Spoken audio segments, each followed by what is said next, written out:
présence de Stéphanie Lukassik et je suis très heureux de pouvoir introduire d'ailleurs sa communication, et ce à plusieurs titres, parce que Stéphanie déjà a réalisé sa thèse à l'IMSIC sous la direction de Marc Bassoni, thèse soutenue en 2021 avec pour titre la reformulation de la figure du leader d'opinion au prisme de la réception de l'information des jeunes adultes via les réseaux sociaux numériques. Et je pense que ça sera aussi le sujet de sa communication. Alors, en partie, son travail a permis de revisiter le modèle de communication de l'école de Columbia, de Lazarsfeld et de Katz, aussi appelé la théorie de la communication à double étage, où, entre autres, les leaders d'opinion, les relais d'opinion, ont une influence certaine sur les individus, ce qui remettait en cause, en partie en tout cas, l'influence directe des médias sur les prises de décision des individus.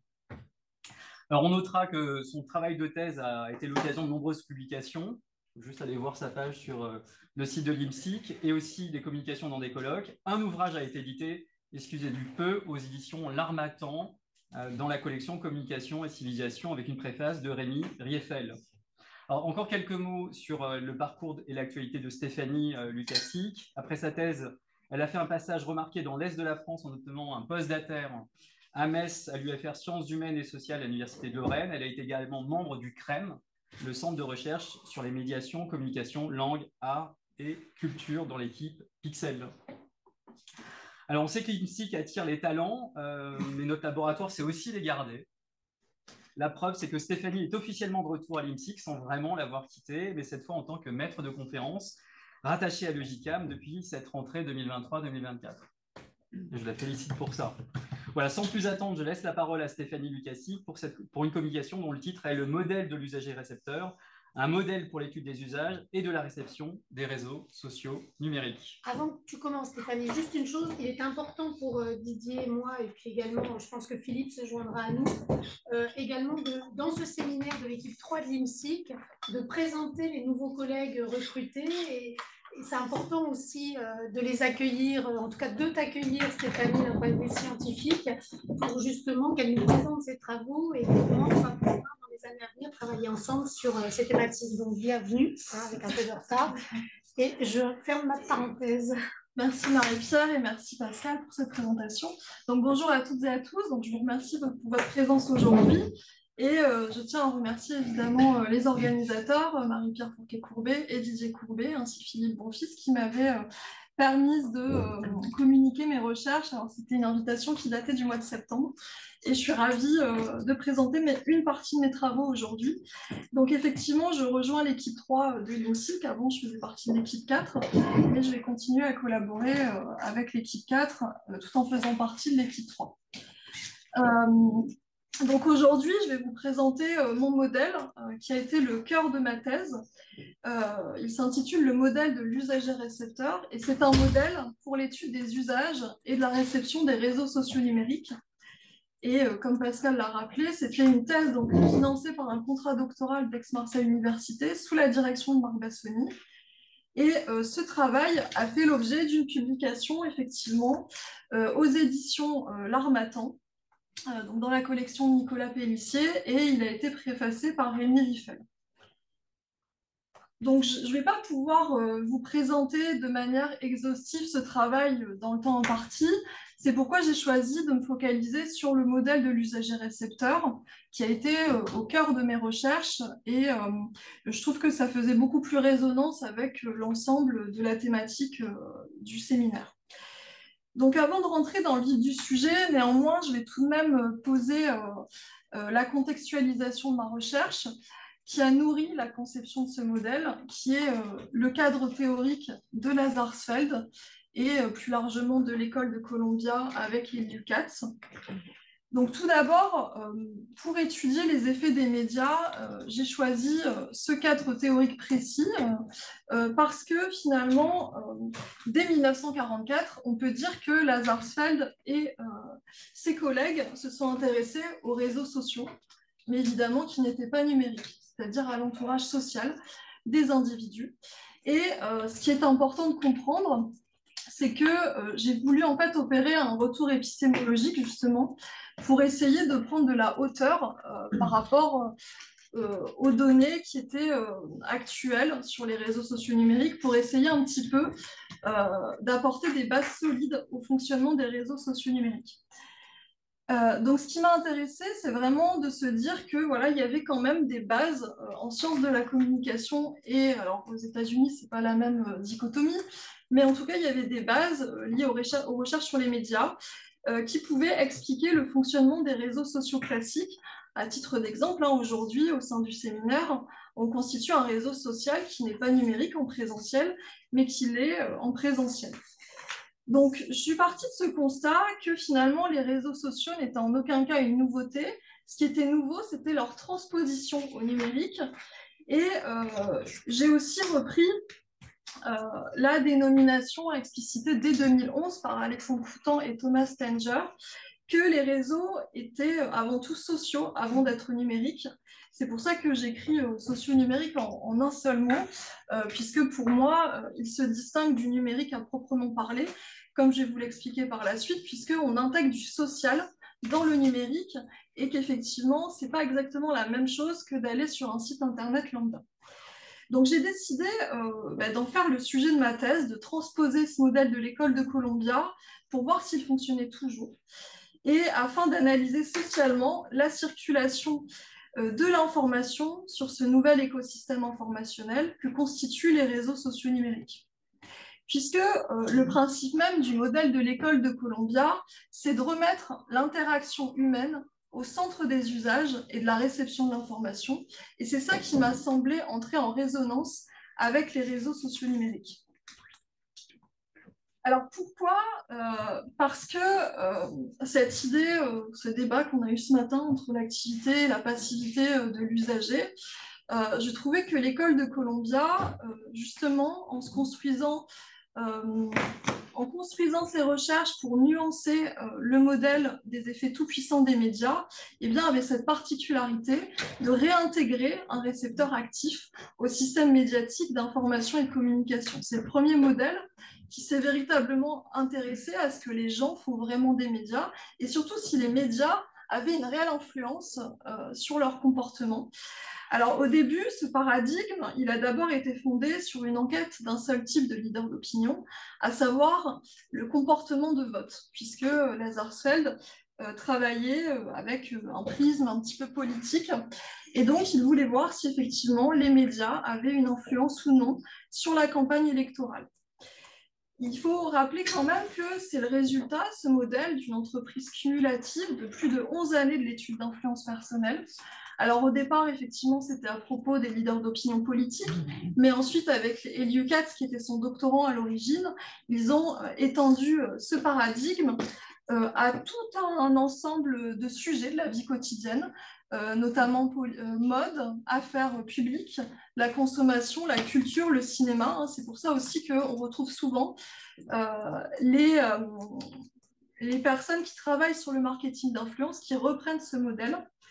Et on va le voir qu'ils le reprennent assez mal, puisqu'Eliu Katz, en 2005, a dû rappeler à l'ordre un petit peu quelle était l'origine du modèle de l'école de Columbia, et ce n'était pas du tout ce que le marketing d'influence en avait fait. Donc, 3 ouvrages ont permis l'élaboration de ce paradigme sur lesquels je me suis appuyée.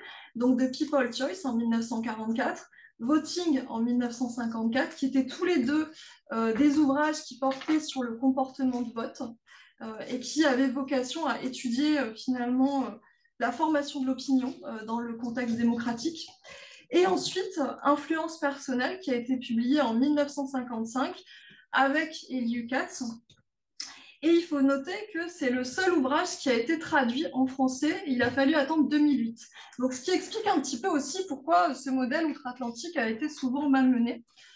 Comme j'avais pu en discuter avec Rémi Riffel, qui était toujours surpris finalement des réappropriations fausses du modèle. Alors, pour rappel, il y a une découverte que les enseignants-chercheurs de Columbia vont faire dès 1944, qui va trancher littéralement avec la pensée dominante de l'époque.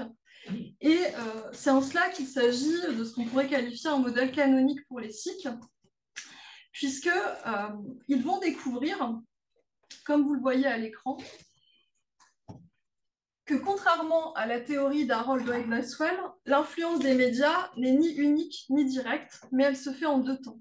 Donc des médias vers les leaders d'opinion, donc ça constitue le premier étage, et des leaders d'opinion vers les groupes primaires qui constituent le deuxième étage.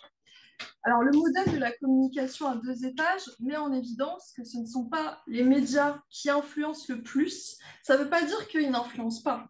Ça veut dire qu'à court terme, ce n'est pas ce qui influence le plus, même si, comme vous le voyez à l'écran, l'influence part tout de même des médias, puisque, comme l'expliquait Gabriel Tarde, qui a été vraiment une inspiration du modèle, qui est un sociologue français et d'ailleurs qui a eu une plus grande renommée outre-Atlantique qu'en France, et sur lequel Élie Lucas a fait sa thèse de doctorat, eh bien, évidemment, les médias donnent le menu des conversations. Mais néanmoins, ce n'est pas ce qui influence le plus. Ce qui influence le plus, ce sont les discussions entre les leaders d'opinion et leurs groupes autour de sujets médiatiques. Alors, les groupes sont à entendre au sens de Charles-Horton Cooley en 1909. C'est une définition particulière des groupes. C'est-à-dire qu'il faut vraiment s'évincer de la sociologie classique française. C'est une sociologie qui n'englobe pas tous les groupes sociaux. Il ne s'agit pas du tout de groupes de catégories sociales. C'est vraiment des groupes liés à la proximité avec une situation d'énonciation claire et précise, celle de la conversation quotidienne.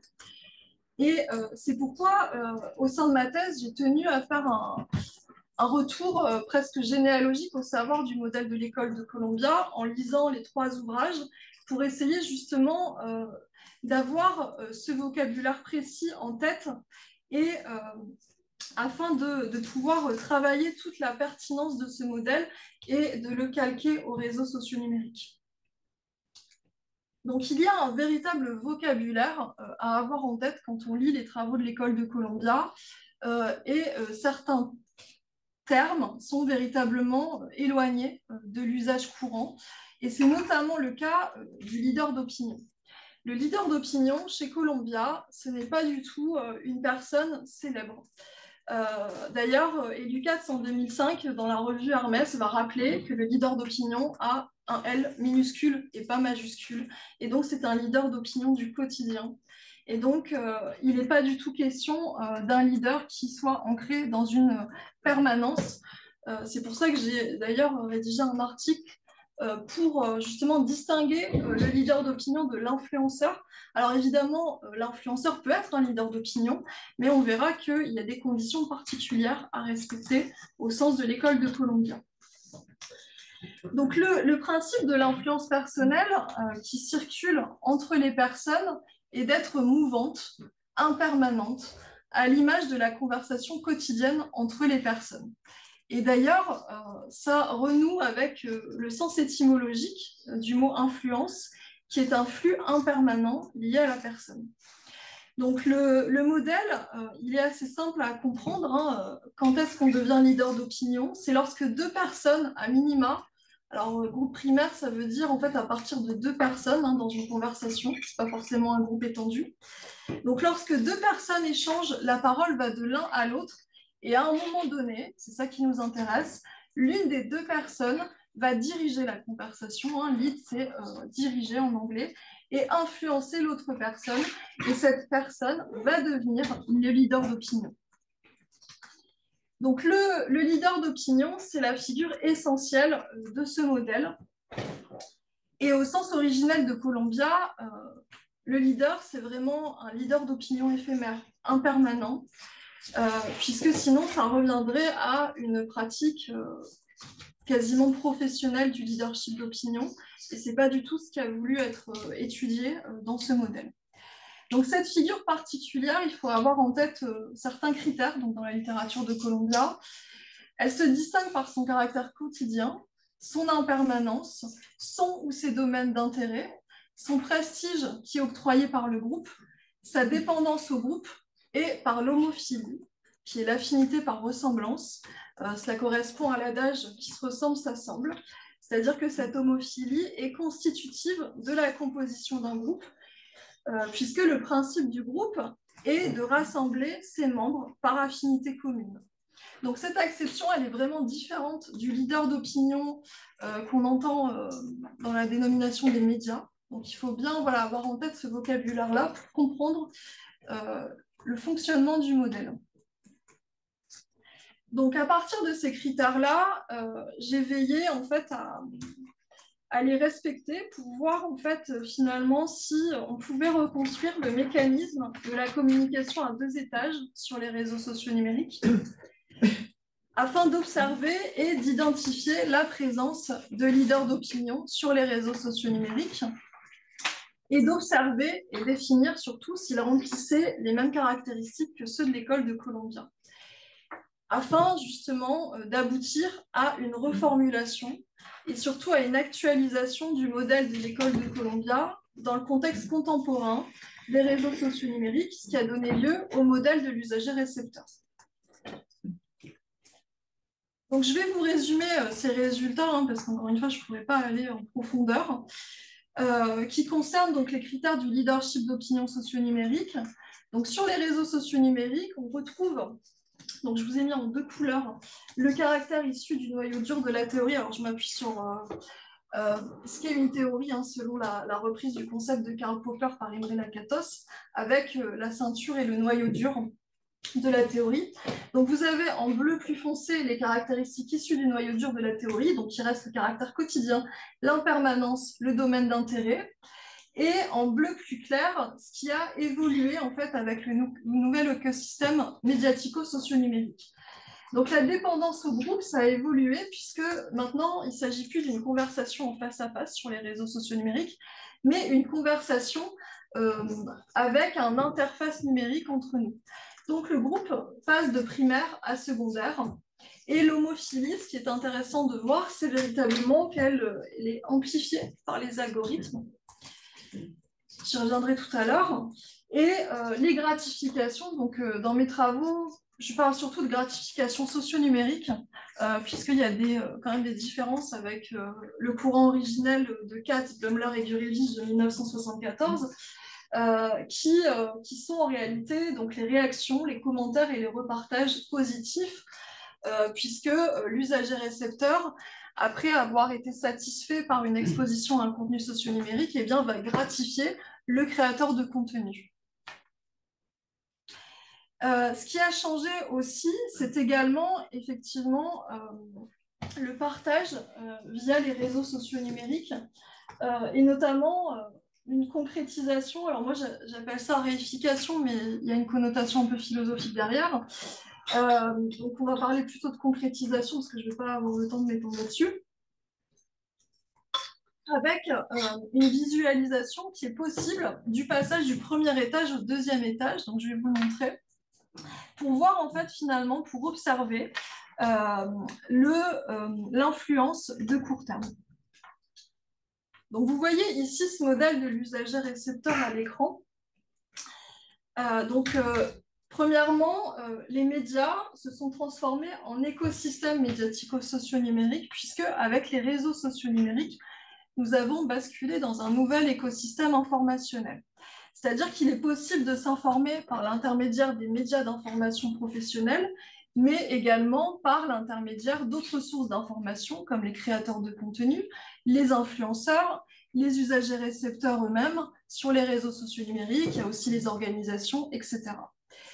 Mais ce qui est intéressant de voir, c'est que le premier étage ne concerne donc plus uniquement les médias d'information professionnelle, comme c'était le cas avec la Sarsfeld, mais tout un écosystème à la fois médiatique et socio-numérique, donc que je qualifie moi de médiatico-socio-numérique, puisque cet écosystème est un sous-écosystème dans l'écosystème informationnel global, lui-même composé de sous-écosystèmes. Alors, je vous renvoie aux travaux d'Arnaud Mercier et d'Alexandre Joux et Marc Bassoni, qui explicitent ces différents écosystèmes informationnels.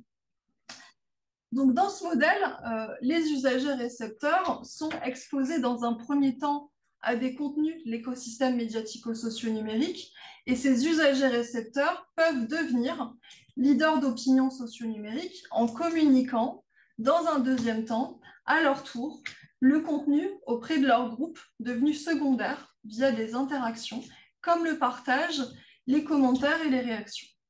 Ce deuxième étage, il est important étant donné la nouvelle réception de l'information sur les réseaux sociaux numériques, puisque les fils d'actualité, par le fonctionnement personnalisé, algorithmique de recommandation, se nourrit en fait finalement des abonnements et de l'activité des usagers récepteurs. notamment les interactions. Et les usagers récepteurs voient très souvent le contenu parce que des membres de leur réseau l'ont partagé ou ont interagi avec le contenu. Donc ces deux étages du modèle de l'usager récepteur sont des points de repère pour comprendre la circulation des usages et de la réception et sont reproductibles à foison puisqu'il s'agit d'une influence de court terme dans un espace impermanent que sont les réseaux sociaux numériques. Et je vais rajouter aussi une chose, c'est que, alors je vous ai mis le partage dans le deuxième étage, mais ce qu'il faut savoir, c'est que le partage, ce n'est pas la fonctionnalité partage uniquement. Ça peut l'être, mais c'est aussi surtout tout ce qui est partage. Alors moi, je parle de partage direct et indirect. Tout ce qui est partage via les réactions, via les commentaires. Et donc, on a une fonctionnalité qui est dépassée finalement par la réappropriation des usagers sur les réseaux sociaux numériques. Je vous renvoie notamment à une notice de dictionnaire que j'ai rédigée justement pour le CREM, dans le Publictionnaire, sur le partage socio-numérique avec ses différentes formes. Alors, comment utiliser ce modèle ? Tout d'abord, il s'agit d'une méthodologie analytique qui s'inscrit dans la lignée de la vision méthodologique de Paul Félix Lazarsfeld de l'analyse empirique de l'action. Il faut savoir qu'à l'origine, Paul Lazarsfeld, c'est un mathématicien. Voilà, il n'était pas du tout destiné à la communication. En Autriche, il enseignait les mathématiques et c'est ensuite, parce qu'il n'a pas eu l'opportunité qu'il devait avoir en Autriche, qu'il s'est tourné d'abord vers les sciences politiques avec l'ouvrage des chômeurs de Marienthal et ensuite vers la communication et l'étude des médias. Donc, je m'inscris véritablement dans ce prisme méthodologique de Lazarsfeld qui est l'analyse empirique de l'action. Et chez lui, le partage d'informations, équivaut à une action. Autrement dit, en observant les actes de partage, nous sommes en mesure d'étudier le choix et surtout la prise de décision à court terme. Alors, petite incise, parce que je n'aurai pas le temps de m'attarder là-dessus, mais voilà, je réitère cette idée que finalement, on s'intéresse au partage, mais sous toutes ses formes. Pas seulement la forme directe de la fonctionnalité du dispositif. Donc cette méthodologie, elle est évidemment intrinsèquement liée au cadre théorique colombien actualisé. Et il s'agit le modèle de l'usager-récepteur, il s'agit d'une reconstruction du modèle de la communication à deux étages sur les réseaux sociaux numériques. Donc ça consiste, vous l'avez compris, à observer en deux temps les réseaux sociaux numériques, à l'instar du modèle de l'école de Columbia. Donc dans un premier temps, il faut observer les contenus médiatiques en les comptabilisant. Donc, qui peuvent être en provenance de plusieurs sources, hein, les médias professionnels d'information, les créateurs de contenu, les influenceurs, les organisations, etc. Et il faut également comptabiliser au sein de ce premier étage les interactions liées à ce contenu. Et dans un deuxième temps, il faut observer les actes de partage à propos de ces contenus en reconstituant les dyades des leaders d'opinion et leurs groupes affinitaires, puisqu'on a vu tout à l'heure que l'un des critères fondateurs du leadership d'opinion est d'être toujours dépendant à un groupe. C'est pour ça d'ailleurs que si je remémore un souvenir peut-être, que la tentative du modèle un étage de Lantz, Bennett et Mannheim ont échoué. Elle a échoué cette tentative en 2006 puisqu'ils négligeaient justement la dépendance au groupe. Or, sur les réseaux sociaux numériques, pourquoi on partage du contenu? Parce qu'il est évidemment visible par le groupe. Et on n'est pas seul sur les réseaux sociaux numériques. Donc, pour reconstruire le premier étage, c'est-à-dire les contenus vers les leaders d'opinion, il est nécessaire, donc je vous l'ai dit, de quantifier ces contenus et ce que les usagers récepteurs font de ces contenus pour le versant médiatique qui constitue le premier étage du modèle. Donc, je vous ai pris un exemple. Alors, évidemment, je ne peux pas vous montrer tout. Je vous ai pris un exemple de France Info. Donc, moi, je m'étais intéressée surtout pendant ma thèse aux médias d'information professionnelle. Donc, j'avais fait l'observation notamment de France Info, mais j'avais un échantillon de 6 médias professionnels. Il y avait la Provence, le Huffington Post, Libération, France Info, Mediapart, et c'est tout. Donc là, vous pouvez voir qu'on retrouve les 2 étages à l'écran sur l'histogramme. Donc on voit qu'à partir de 290 posts France Info, donc le côté média, d'où part l'influence? L'influence est démultipliée par le 2e étage avec les interactions liées, telles que les partages, les réactions et les commentaires. Vous voyez 56 015, 61 138 commentaires et 17 610 réactions. Ça, c'était pour Facebook. Alors, à l'époque, c'était Twitter, maintenant, c'est X. Même chose, sur 539 posts de France Info, vous voyez à quel point l'influence personnelle démultiplie ce contenu, avec 7101 retweets des usagers récepteurs, 5376 commentaires et 10 603 réactions. Et même, donc ce qui est intéressant, c'est que même aux prémices d'Instagram concernant la réception de l'information des médias traditionnels, parce qu'il faut savoir qu'à l'époque, il y avait beaucoup plus de divertissement et de contenu lié à la mode et à la beauté sur Instagram. Et les médias avaient déjà commencé, notamment le média de service public France Info, à exister sur Instagram parce qu'ils s'étaient rendus compte que c'était là où étaient les jeunes, déjà à l'époque. Et c'est le cas aussi maintenant avec TikTok. Et donc, vous voyez à quel point, finalement, on retrouve cette démultiplication de l'influence, même sur Instagram, avec 13 posts France Info. Vous avez 44 partages des usagers récepteurs, 173 commentaires et 5514 réactions. Donc, ça crée autant de visibilité potentielle pour les autres usagers. Alors, donc là, c'est le total donc, de mes observations sur l'échantillon des 6 médias. J'avais oublié RTL tout à l'heure. Et donc, à partir de ces postes médiatiques, j'ai pu comptabiliser, donc vous voyez, à partir de 3940 postes médiatiques, vous avez 669 40 réactions, 242 193 partages et 217 249 commentaires des usagers récepteurs. Alors pour la précision, comme il n'existait pas de logiciel pour ça, j'ai tout fait à la main à l'époque. Donc j'attends si jamais il y a quelqu'un qui veut bien faire un logiciel. Je suis toujours preneuse parce que c'est une méthode que j'utilise à chaque fois. Et ce qui est intéressant avec ces résultats, c'est que cette observation a démontré que la théorie de la communication à 2 étages était toujours effective via les réseaux sociaux numériques, mais elle permet surtout d'avoir une méthodologie claire pour l'observation des usages et de la réception des contenus diffusés sur les réseaux sociaux numériques. Alors là, c'était pour le volet quantitatif, mais on a aussi le volet qualitatif qui nous intéresse encore plus pour affiner les situations d'influence. Et donc, c'est ce qu'on va voir maintenant avec la reconstruction du 2e étage des leaders d'opinion vers les groupes secondaires. Alors, pour reconstruire le 2e étage, c'est-à-dire le versant usager-récepteur, leader d'opinion potentiel, il faut se focaliser sur la reconstruction des actes de partage à partir d'observations. Alors moi, je me suis appuyée sur l'indication de 2005, assez récente, du 4 qui est décédé l'année dernière, mais en tout cas qui avait quand même laissé des traces pour justement capter de manière conjoncturelle des situations d'influence personnelle entre le leader d'opinion et son groupe via les réseaux sociaux numériques. Et comme vous le voyez sur l'exemple à l'écran, donc j'ai repris un exemple de France Info pour vraiment voir la continuité.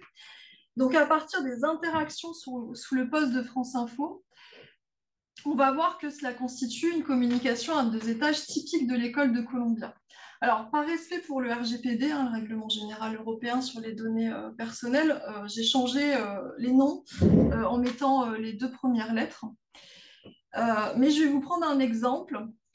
Donc, vous avez le leader d'opinion socio-numérique Zo, qui détient 40 publications, 411 abonnés et 628 abonnements à son actif. Il s'agit d'une jeune femme qui partage d'une manière indirecte via les commentaires, comme c'est souvent le cas via Instagram, parce qu'on ne peut pas observer les partages plus privés. Et son groupe secondaire est composé de 4 personnes. Donc vous avez Vi, qui a 194 publications, 340 abonnés, 351 abonnements, qui est une jeune femme dans la même tranche d'âge, donc on retrouve aussi l'homophilie, et elle est localisée à La Rochelle-Arcachon. Donc, nous retrouvons aussi ce lieu géographique chez Lee, qui est également une jeune femme de la même tranche d'âge, avec 70 publications, 302 abonnés et 258 abonnements.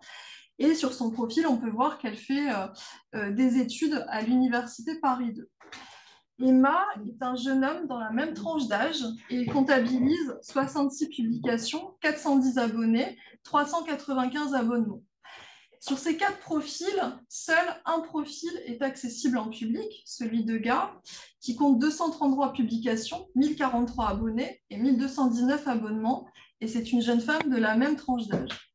Et ses domaines d'intérêt sont clairement identifiés sur son profil, comme l'art, la sexualité, le féminisme et l'écriture. En parcourant son profil Instagram, j'ai pu constater que les partages au sein du groupe étaient fréquents, avec un leadership d'opinion qui passe d'un membre à un autre par l'action du partage indirect via les commentaires. Et ce relais du leadership entre membres du groupe correspond aux critères de l'impermanence du leadership d'opinion.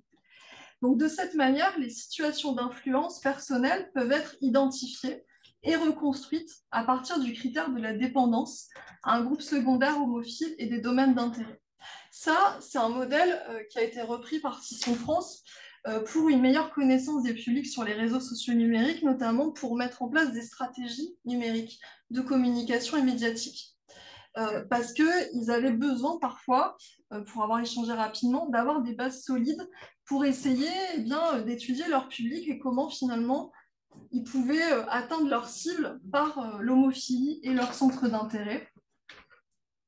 Donc ce sont des situations d'influence au travers des diades de leaders d'opinion socio-numériques, groupes secondaires qui sont à chaque fois identifiables. Alors évidemment, selon les paramètres de confidentialité, mais en tout cas, il y a certaines choses qui sont quand même visibles. Donc vous pouvez les identifier avec les interactions, les abonnements, les amis, les informations personnelles, les préférences de contenu, qui peuvent indiquer les goûts, les domaines, les intérêts, les affinités, même les opinions parfois des usagers récepteurs. Puisque pour demeurer dans le groupe d'appartenance, l'usager récepteur divulgue son influence personnelle. Et donc, à partir de mon recueil de données, j'ai pu observer que les comptes des réseaux sociaux numériques formaient une véritable cartographie sociale, et plus précisément une cartographie de l'individu. C'est au sein de l'ensemble de cette cartographie qu'est rendue visible l'influence personnelle. Et les algorithmes de recommandation qui sont prédictifs, ainsi que les suggestions publicitaires personnalisées, ont déjà bien entamé cette observation des traces numériques. Néanmoins, on peut s'interroger d'un point de vue éthique, cela pose évidemment question, puisque les données produites par les individus, même si elles leur appartiennent à l'origine, elles n'appartiennent plus aux individus ni aux nations, mais à des entreprises privées. Et donc, effectivement, on peut bien s'imaginer comme on le dit souvent, que ces nouvelles données, ce data, est le nouvel or de ces entreprises privées. Et donc, il faut dire que véritablement, ces données sont bien plus exploitables que par le simple marketing d'influence, même si, effectivement, ils peuvent l'utiliser dans leur stratégie. Mais cette problématique concernant les données n'est pas nouvelle. Ce qu'il y a en revanche, c'est la possibilité, grâce à ces traces socio-numériques, de remonter un réseau social et de cartographier cette influence personnelle. Donc, à la manière de la méthodologie de la boule de neige, qui avait été utilisée dès 1944 par Lazarsfeld, l'influence personnelle est détectable dans tous les milieux et les environnements. Alors, ça va plus loin qu'une homophilie de bulle de filtre. Il s'agit en réalité d'un principe homophile au fondement des réseaux sociaux numériques qui peut permettre de cartographier à différents degrés l'ensemble de la société mondiale à partir des lieux partagés, des interactions, des abonnements. Donc, il s'agit d'une homophilie de réseau qui repose sur la dépendance de l'individu, donc le leader d'opinion potentiel, au groupe. Et c'est d'ailleurs pour cela que, comme je vous l'ai expliqué, la tentative de falsification de Lance Bennett et de Jarol Mannheim en 2006 a échoué, puisqu'il y a une vraie dépendance du leader d'opinion, de l'individu au groupe sur ces plateformes. Il y a juste un exemple. On pensait que quand Elon Musk avait racheté Twitter, tout le monde allait basculer sur Mastodon. Ça ne s'est pas fait. Pourquoi? Parce que le groupe n'a pas suivi. Donc même s'il y a certains individus, eh bien, on voit bien qu'il y a une vraie dépendance au groupe sur ces réseaux sociaux numériques-là. Donc les réseaux sociaux numériques, selon moi, sont la concrétisation de l'influence personnelle Et la dépendance des leaders d'opinion socio-numérique au groupe est bel et bien la garante de cette réalisation. Alors, l'unique porte d'entrée nécessaire à cette cartographie, c'est l'usage et la réception des réseaux sociaux numériques, ainsi que la compréhension du mécanisme de l'individu dépendant à un groupe. Donc, les réseaux sociaux numériques décrivent ce que les gens font avec les contenus informationnels, mais également ce que les gens font tout simplement et comment ils s'influencent entre eux dans leur prise d'information et leur comportement. Donc, je vous avais pris un autre exemple pour vous montrer que ce modèle de l'usager-récepteur est une méthodologie reproductible pour l'étude des usages et de la réception des réseaux sociaux numériques, donc qui ne concerne pas uniquement les contenus informationnels des médias professionnels d'information, mais qui peut être aussi reproductible pour tout ce qui est information alternative. Donc, je vous avais pris l'exemple d'un article qui a été publié dans la revue canadienne Communication avec mon directeur de thèse, Marc Bassoni. Et on a pu voir l'efficience du modèle de l'usager-récepteur avec l'information de la page Facebook Didier Raoult officielle. On est à Marseille. Voilà. Et donc, pour résumer, à partir de cette page, nous avons pu quantifier ce que les usagers récepteurs faisaient des informations publiées. Et on avait observé donc quotidiennement et on s'était rendu compte que c'était la même chose par rapport à 64 posts. Bien, vous voyez encore l'influence qui se démultiplie avec les réactions, les commentaires et les partages. Et on avait pu aussi affiner la connaissance des publics de Didier Raoult. Et ils avaient comme intersection commune, la plupart du temps, c'était assez surprenant d'ailleurs, c'était contradictoire, la religion, la médecine alternative. Donc parfois, il y avait même un rejet de la médecine. Mais à l'origine, voilà, c'était assez surprenant parce qu'ils rejetaient la médecine, mais ils allaient quand même vers un praticien. Effectivement, on avait retrouvé une homophilie qui pouvait paraître quand même assez éloignée des préoccupations à l'origine de ce pourquoi avait été ouverte cette page, à savoir le traitement de l'hydroxychloroquine. Et donc, on avait tout un pan de ces publics qui était totalement éloigné du monde médical ou de la controverse médicale en général. Je vais terminer, il me reste encore 5 minutes, ça va ? 2 minutes, je vais prendre 2 minutes. Oui, non, ça va, si on Okay. laisse quelques instants. J'avais prévu de passer un peu plus de temps sur la route, mais on a évité. On y reviendra. On pourrait revenir dans les questions, peut-être. Et donc, en définitive, avec la méthodologie de la reconstruction des 2 étages du modèle de l'usager-récepteur, les groupes d'usagers-récepteurs sont identifiables. En d'autres termes, ce modèle donne la possibilité d'étudier les publics, comme je vous l'ai dit, d'observer ce que les gens font de leur contenu et comment ils s'influencent sur les réseaux sociaux numériques. Et ça, c'est très utile aux stratégies de la communication et des médias, puisque ça permet de jouer un petit peu avec les algorithmes, puisque vous n'êtes pas sans savoir que comme ils sont prédictifs, ils se nourrissent de nos actions précédentes. Et donc, effectivement, quand on va cibler des intérêts homophiles, on a plus de chances dans notre stratégie de communication de cibler le public qu'on souhaite viser, tout simplement. Donc, observer les partages, non pas seulement en termes d'audience, mais en termes d'intérêt homophile des usagers récepteurs, donne la possibilité de connaître des communautés d'usagers récepteurs grâce aux préférences homophiles constitutives des groupes amplifiés par les algorithmes prédictifs. Donc, cette recherche, elle constitue une analyse sociale empirique des usages et pratiques des réseaux sociaux numériques au prisme de la réception des usagers récepteurs. Donc, évidemment, elle est ancrée en sciences de l'information et de la communication. Et comme l'école de Columbia à l'époque, cette recherche essaie de réintégrer l'interaction humaine comme prisme d'analyse du fondement à court terme des effets des contenus médiatiques, et cette fois via les réseaux sociaux numériques. Puisque les algorithmes régulateurs des plateformes continuent à constituer une boîte noire pour la recherche et donc une véritable limite à l'observation pour nous chercheurs, puisqu'ils sont actuellement toujours tenus secrets par les entreprises propriétaires des réseaux sociaux numériques, parce que c'est ce qui fait aussi l'avantage sur la concurrence la plupart du temps, et cela malgré les tentatives de régulation, notamment européennes, alors qu'au contraire, les traces socio-numériques, les usagers récepteurs qui nourrissent ces algorithmes sont observables et identifiables par le chercheur en sciences de l'information et de la communication. D'autant plus que la diffusion horizontale entre pairs est à l'origine de la plus grande viralité d'un contenu.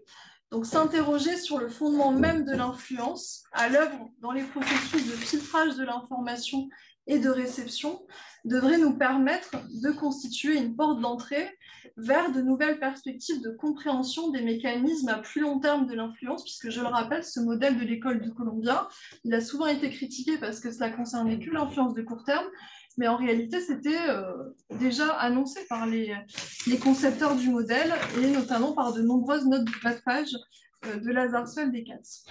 Je vous remercie pour votre attention et je me tiens à votre disposition pour les questions.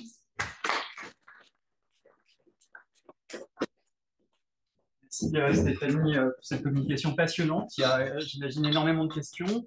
Et comme on a la chance d'avoir un grand témoin, je vais du coup laisser la parole au professeur Thilo von Pape.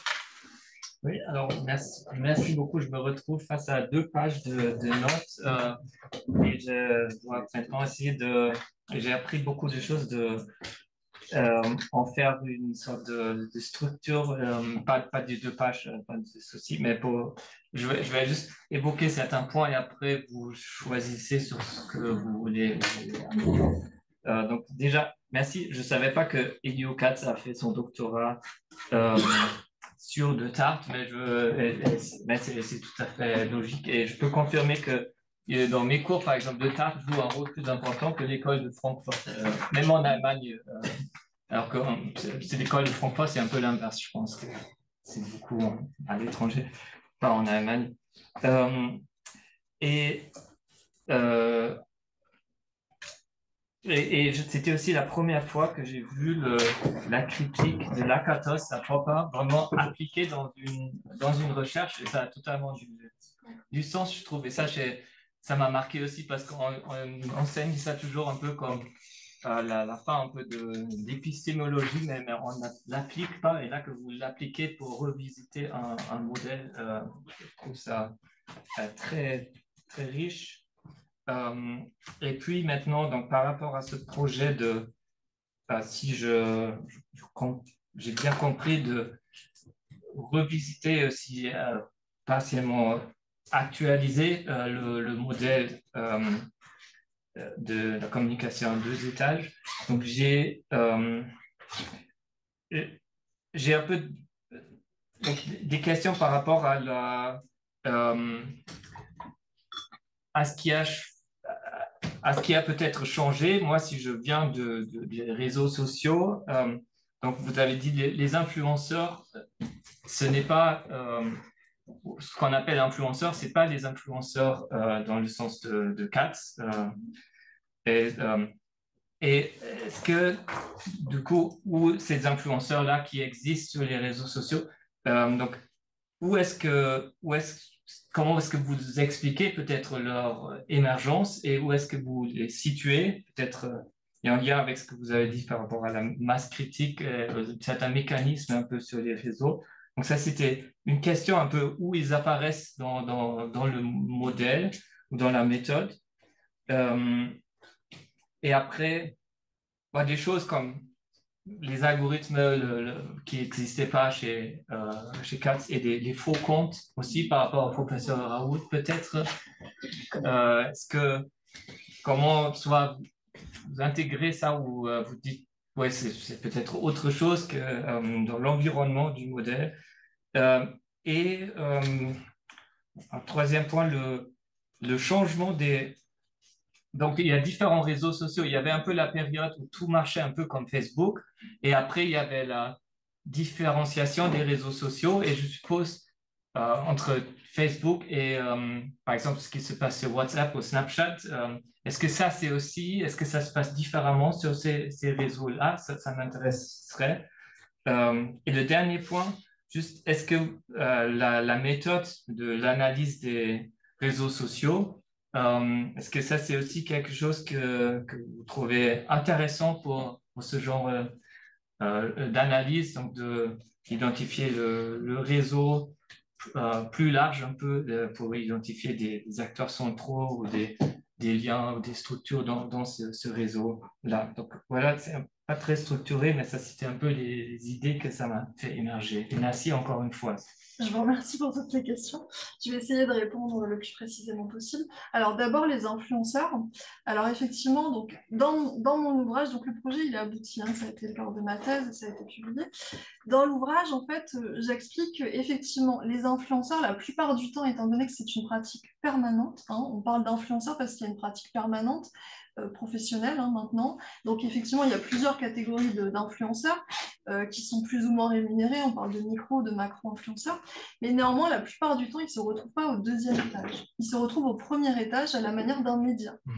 Et donc, c'est pour ça que je parle d'écosystème médiatico-socio-numérique et j'englobe les médias professionnels d'information, les influenceurs, les créateurs de contenu, les usagers récepteurs et toutes les formes de contenu socio-numérique qui se trouvent au premier étage.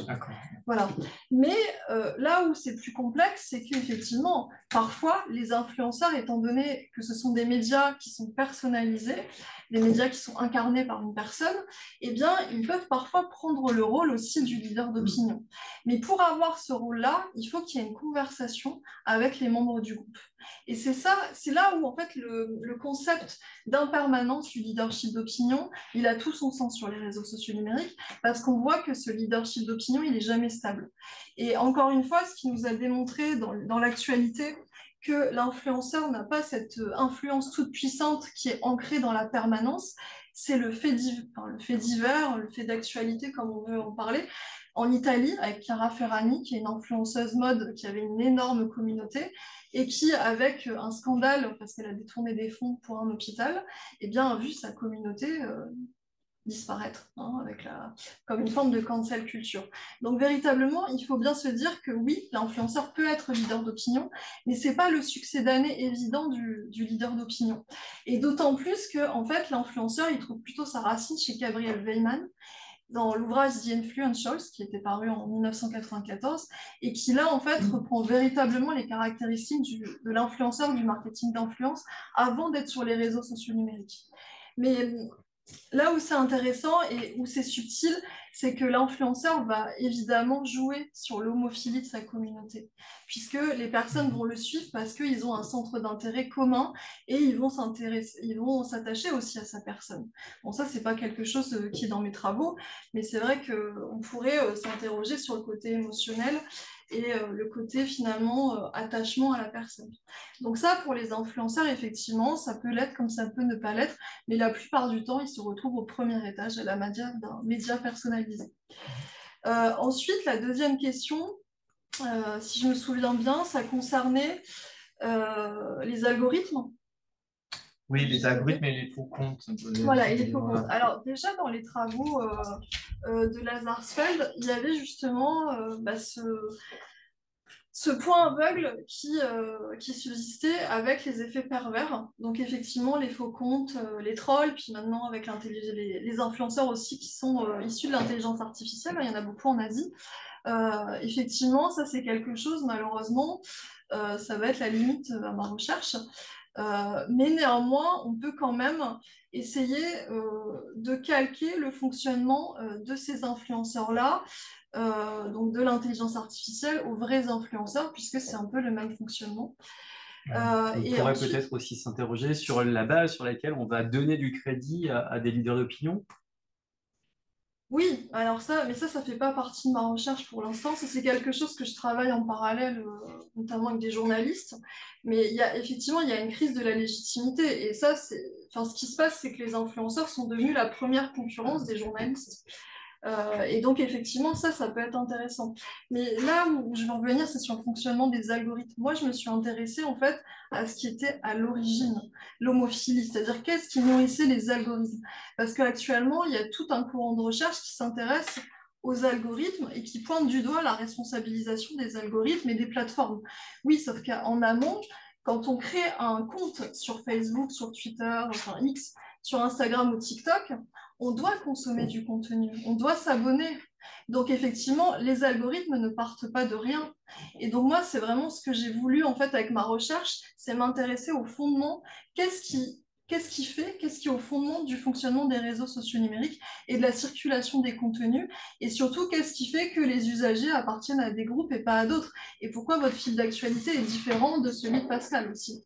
Donc c'est pour ça que effectivement les algorithmes aussi peuvent être aussi de quelque façon des leaders d'opinion robotisés, justement par leur fonction de filtre de l'information.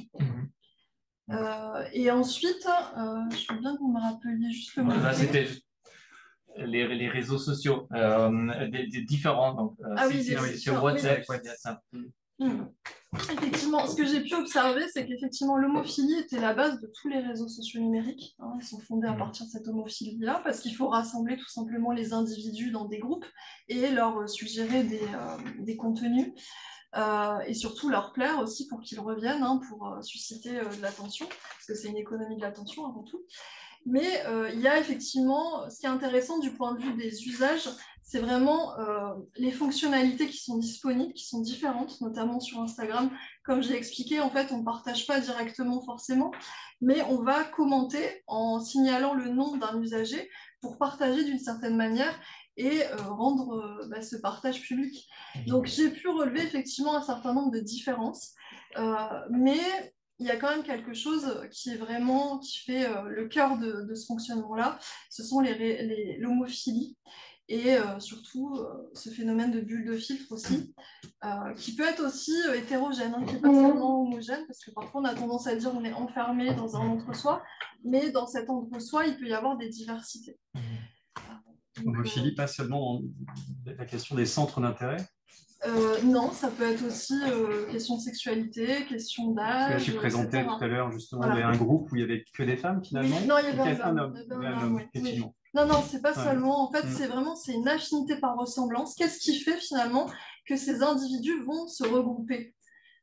Eh bien, il y a quelque chose en commun qui va nous regrouper. Comme on peut le voir parfois dans nos classes. Tout à fait, la communication. Absolument. J'espère que j'ai répondu à peu près. Merci beaucoup. Oui. Merci beaucoup. Je crois qu'il y a des questions dans la salle. Professeur Courbet. Oui, tu peux m'appeler Didier. Merci Didier, vas-y. Merci, docteur Bernard. Oui, donc est-ce qu'il y a une étape prévue, non, merci beaucoup, déjà, est-ce qu'il y a une étape prévue dans la suite peut-être, où il y aurait possibilité d'aller rencontrer ces leaders d'opinion, parce qu'on sait que quand on est donc en leader d'opinion dans des groupes ici en présentiel, souvent c'est des personnes qui sont charismatiques, le leader charismatique, c'est des personnes qui sont jugées compétents, qui sont jugées crédibles sur un domaine, c'est ce qu'on sait sur... mais comment peut-on savoir leurs caractéristiques sur les réseaux sociaux? Quand tu parles d'homophilie, je crois, c'est ça? Est-ce que c'est une homophilie uniquement thématique, ou est-ce que justement il est jugé, il est perçu comme étant plus crédible, plus compétent sur une thématique? Et sur les réseaux sociaux, comment ça se voit, sachant que est-ce que les personnes se connaissent, est-ce qu'on a accès à la photo de la personne, comment le processus s'opère? Voilà, en gros, est-ce que uniquement en faisant une étude des réseaux sociaux sur un ordinateur, est-ce qu'il n'y a pas, on n'a pas accès justement à toutes ces informations-là sur la connaissance du leader? Voilà, c'est une question. Alors, merci pour la question. Alors justement, en fait, la deuxième partie de ma méthodologie, ça portait sur des entretiens qualitatifs. Donc là, je ne vous les ai pas présentés aujourd'hui. Donc j'ai rencontré, en fait, quand j'ai repris tous ces leaders d'opinion et ces groupes, j'en ai rencontré quelques-uns pour discuter avec eux si déjà ils avaient l'impression d'être leaders d'opinion ou pas. Ça, c'était la première question que je leur posais, parce que pendant 11 années d'études de l'influence personnelle, en fait, que ce soit Katz ou Lazarsfeld, ils avaient essayé justement d'avoir des catégories comme un leader qui est charismatique, etc. Mais ça, c'est quelque chose qu'ils n'ont pas trouvé en fait dans leurs travaux. Et Lazarsfeld explique qu'en fait, être leader d'opinion du quotidien, c'est surtout une affaire de circonstances, c'est-à-dire être là au bon moment. Et donc, effectivement, ça, c'est quelque chose que j'ai retrouvé quand je m'entretenais avec ces leaders d'opinion en entretien. c'est de voir qu'ils étaient totalement hétérogènes. On ne pouvait pas les mettre dans des cases, finalement. Alors, du coup, la question, qu'est-ce qui fait qu'ils sont leaders? Eh ben, c'est qu'ils ressemblent à leur groupe. C'est surtout, en fait, c'est l'homophilie. Et l'homophilie, c'est vraiment au centre de ce leadership d'opinion-là. Et c'est pour ça que ce leadership d'opinion ne peut être qu'un permanent, puisqu'il va passer d'un membre à un autre. Mais c'est pour ça que le leader d'opinion, c'est vraiment différent du sens courant. Et quand tu dis qu'il ressemble à un autre, pardon, mais il ressemble à quel niveau? Physiquement? Non, pas du tout. Non, pas du tout. Il y a un point ou des points communs qui font qu'à un moment donné, vous allez former un groupe. Donc ça peut être effectivement une opinion politique, ça peut être une religion, ça peut être un lieu géographique que vous avez partagé à un moment donné. Et c'est pour ça qu'en fait, c'est une illusion, cette homophilie, puisqu'on est ensemble parce qu'on se ressemble à un moment donné, mais à un moment donné où l'altérité se pose, eh bien, le leadership d'opinion bascule vers un autre membre du groupe. Très bien, merci. On va devoir passer peut-être une autre question, Didier. On passe d'un Didier à un autre. J'avais une question, bravo. Mais rapide, s'il te plaît. Ouais, pour cet exposé, c'est extrêmement intéressant. Je voulais savoir si vous aviez aussi étudié une façon de quantifier en fait la répartition selon les étages en fonction du niveau d'engagement, du nombre de réactions, et aussi en fonction de la typologie de contenu et la typologie de leader d'opinion aussi. Évidemment, la propagation est différente selon un sujet sensible qui peut être clivant ou polémique. Ah oui, je ne sais pas, moi, le conflit israélo-palestinien, c'est entre guillemets dans l'actualité, mais c'est beaucoup moins repartagé qu'une actualité lambda qui a moins suscité l'intérêt, où ça peut plus attaquer brièvement. Effectivement, la typologie de leader d'opinion, c'est en fonction des intérêts, donc c'est-à-dire des domaines en fait, c'est ce que j'avais montré avec les caractéristiques. Les domaines précis, donc effectivement, ça ne va pas être du tout la même chose si c'est un leader d'opinion dans le domaine de la mode, dans le domaine de la culture ou de la politique.